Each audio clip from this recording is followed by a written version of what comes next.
É isso aí, Ian. Parabéns. Está aqui o nosso registro feito ainda em tempo.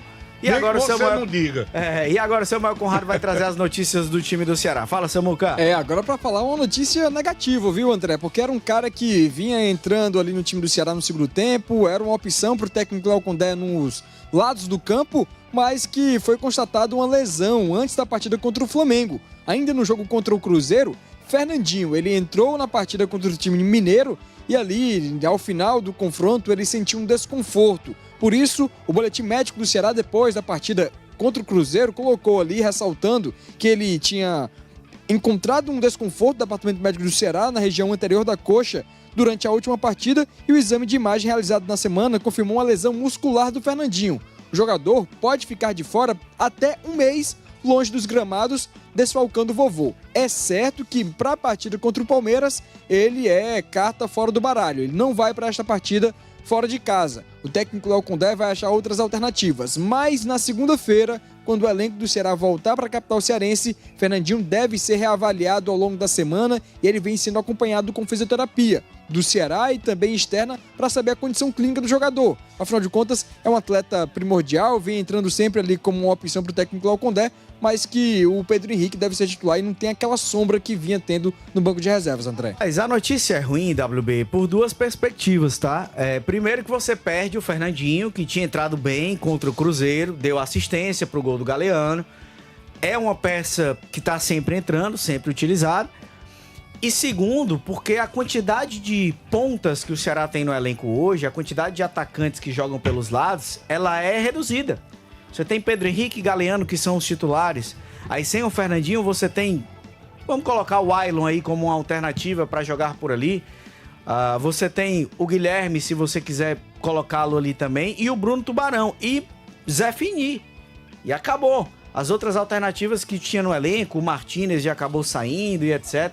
Então, preocupa essa lesão do Fernandinho, viu? Um mês fora. Em 1966, o time da Inglaterra inventou o 4-4-2, ou pelo menos utilizou o 4-4-2. E aí isso significou a morte dos pontas. Disseram logo, especialista já era. Esse negócio de ponta aberto, indo na linha de fundo, 4-3-3, pela direita, pela esquerda, isso acabou. Então a mistura aí dos homens que vêm do meio campo, se misturam com dois mais colocados à frente, toda aquela coisa que encheu até o saco, esse papo. Depois, aí é preciso utilizar as extremas, os espaços não podem ser desprezados. Mas isso é um trabalho que passará a ser feito pelos alas, os laterais passaram a ser alas, aquela coisa toda que todo mundo já conhece. Hoje, quando se diz eu jogo pelas beiradas, é como se o jogador dissesse, eu sou um extrema. Eu sou extrema direita, eu sou extrema esquerda. No futebol é sempre assim, né? Às vezes o velho, ele recebe assim uma pintura e acaba sendo chamado de novo. Uma maquiagem. Às vezes nem é exatamente o que se espera. Mas é o futebol procurando sempre mudar. Mas o fato é que os extremas, eles nunca deixaram de ter a sua importância. Fossem eles uns extremas mais parados à frente, eu vejo aqui que o Tom Barros fala com muita saudade do 4-3-3 de César Moraes, do nosso César Guri. Tem gente que leva isso até na brincadeira. Mas eu me lembro que o Tom Barros fazia uma defesa desse esquema, porque nessa época os dois pontas eram fixos. Eram fixos. Eles não tinham aquele trabalho de voltar para marcar ninguém. Se quisesse, faria. Se não, fica por isso. Eu ainda sou do tempo em que barrei, olha, que pretensão essa minha. Pretensão. Um belo ponto esquerda que o time tinha. Você ofensivo. barrou? Barrei, mas vou deixar, porque eu não levei vantagem nessa não. Vixe. Pelo menos com o jogador que foi barrado. Claro, né? Você sabe o que é que ele fez comigo? Você não queira saber. Aliás, as minhas Rapaz, derrotas... teve uma vez eu que não o lembro. elenco do Ceará todinho se voltou contra mim, você lembra? Foi? Foi. Pois tá, Tava depois você relembrando esse conta. caso no final de Antes que eu semana. me esqueça. Mas eu quero dizer o Foi em seguinte. 2023. O Fernandinho, ele é o jogador E o de bom é que no ano ruptura. seguinte o Mancini confirmou, Mancini confirmou, o que você foi. tinha dito. Pois é, vamos chegar a um acordo aqui. Então o Fernandinho, né? O Fernandinho é o jogador da ruptura pela habilidade. Pela habilidade, ele não vinha tão bem. Principalmente porque teve aquela contusão da clavícula. E vão dizer, mas ele não joga com os braços, não. Mas ele joga também, não é assim não. Inclusive, numa jogada sua, decidiu o jogo contra o time do Cruzeiro. Já o Pedro Henrique, ele é alvoroçado. Ele é a explosão. Um time de futebol precisa, para jogada de ruptura de extrema, das duas características. Tanto do jogador mais valente, rompedor, como do jogador mais habilidoso. E hoje os extremos têm que voltar para marcar. Hoje nenhum jogador de futebol fica sem ter o que fazer dentro de campo. Então o Ceará tem, por uma extrema, o nosso Galeano. Mas o Galeano é só para os gols. É só para os gols e uma ajuda assim, maneira, voltando para marcar. Não. Eu acho que ele ajuda mais voltando. Sim, a entrega do Galeano, ela é absurda. Sim. Ele volta para marcar, ele marca o lateral adversário, ele corre pra caramba. Acho que inclusive ele se sacrifica em determinados momentos. Ele não entrega mais ofensivamente, justamente porque ele volta tanto para marcar que ele perde até um pouco do fôlego ofensivo. Mas acontece que para a função primordial dele, ele não rende, ele não faz o papel. Você querer um ponta que entre no campo só para correr atrás dos outros, porque a jogada de extremo ele não faz. É muito difícil. Agora, ele aparece para fazer os gols. E esse aí eu nem toco nele. Esse daí é intocável. Esse é um cara que fez o que esse Galeano tem feito até agora no Ceará. Você, para falar dele, você tem que ter cuidado, tem que prestar atenção. Tá bem, ele não vá com o negócio de abrir a boca e dizer besteira que ele vai lá e coloca na lona. O herói provável, como você já disse, né? Hein? O herói provável. Pois é. Então eu acho o seguinte, que é uma perda. Sim. Porque o Fernandinho, quando veio, eu vi jogar no Mirassol, quando ele veio pro time do Ceará, eu digo, trata-se de uma boa contratação do time do Ceará. Mas Evô Azado está sempre contundido. Pois é. Aí fica o Galeano e Pedro Henrique, que nem sempre cumpre a função de uma maneira mais tranquila, né? Mais tranquila, mais produtiva, digamos assim. Então é ruim, essa notícia é ruim, é uma opção a menos. E o que eleva ainda mais o problema do Ceará no que diz respeito a contratações. Sim. Que o Ceará ficou com Vina e acabou. Os dois últimos resultados criaram um certo silêncio, uma certa parada na ira do torcedor, na exigência do torcedor. Vieram os bons resultados, tá tudo bem no time do Ceará. Tá tudo tranquilo e calmo. E eu acho que para aguentar o Rojão e para além de uma boa posição, uma boa campanha, tá precisando de gente. Mas eu vou contar o que aconteceu. Eu fui obrigado a escalar um time do Guarani na fase decisiva do Campeonato Juazeiro. Dispensaram o Damasceno. Levou de 3-1 no domingo e o time ficou sem treinador. O Damasceno foi um grande jogador, foi o príncipe do futebol cearense. Aí ficou sem treinador, aí chama o Wilton Bezerra. Não, eu era cronista metido na vida do Guarani. Você foi, então, o Apolinho do Juazeiro. Não, foi Apolinho, coisa não, nem venha dar corda. Não venha Ele não treinou. Não treinou.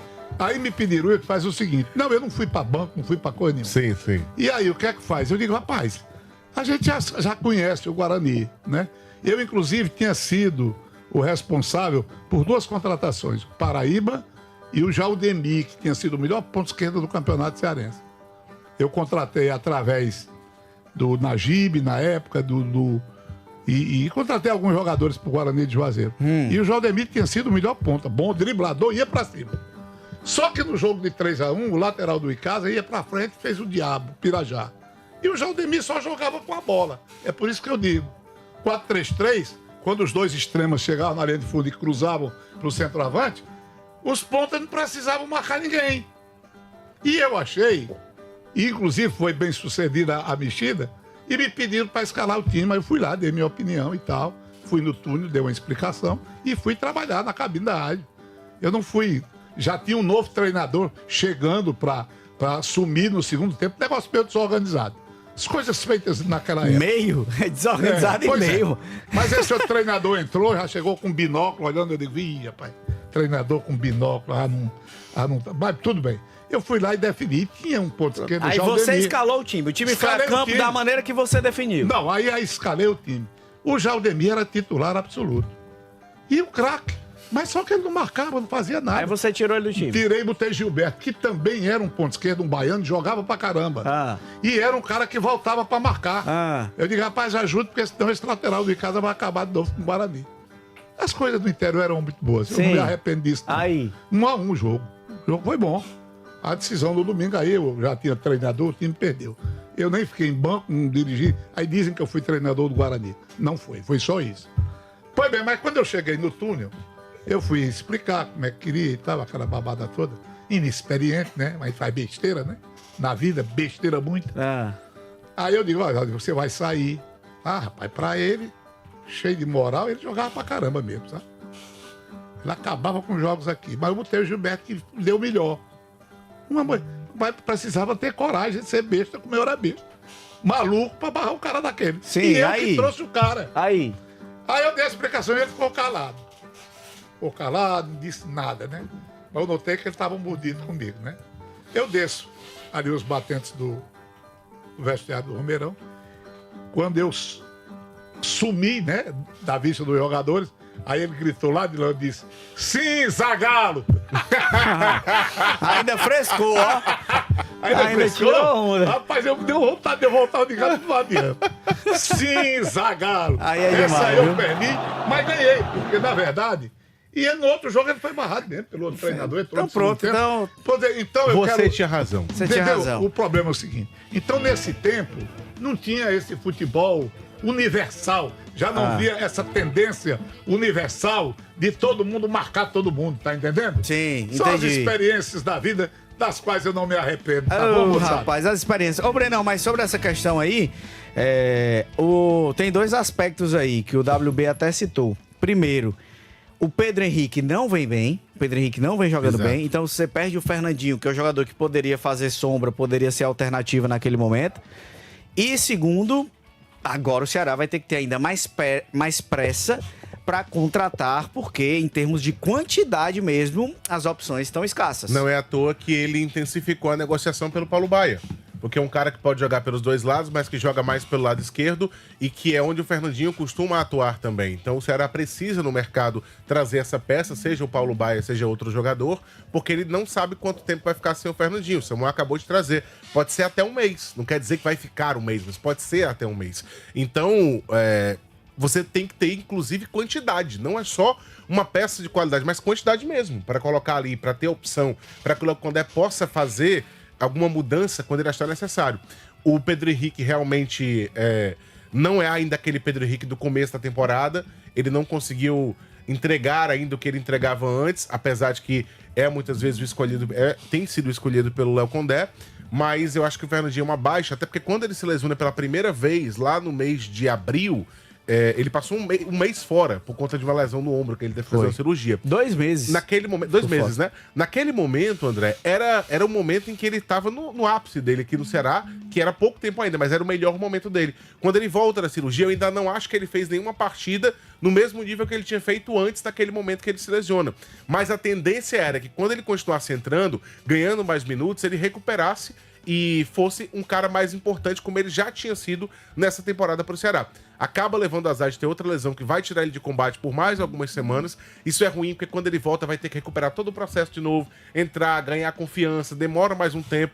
Ao exemplo do que aconteceu agora, quando ele retornar, vai precisar do processo do início, mais uma vez. E aí você acaba vendo boa parte da temporada indo embora por conta de lesão para um jogador como o Fernandinho, que a gente achava que poderia ter um protagonismo até maior dentro do clube. Mas você tem toda a razão. A necessidade da contratação, ela se faz ainda mais urgente agora. E se ela tem essa negociação em andamento com o Baia, vamos ver se eles conseguem anunciar até o final da semana, porque é uma negociação que depende de 2 clubes, não depende só de um. Sim. Ele precisa primeiro que o Fluminense devolva o jogador para o Primavera, para depois o Primavera poder emprestar. Mas precisa dar uma acelerada nisso, porque ele perde uma peça que era, inclusive, uma opção talvez até imediata do Léo Condé, quando ele tinha que fazer alguma troca nos pontos, quando eles cansavam. O Paulo Baia, inclusive, fez o gol no ano passado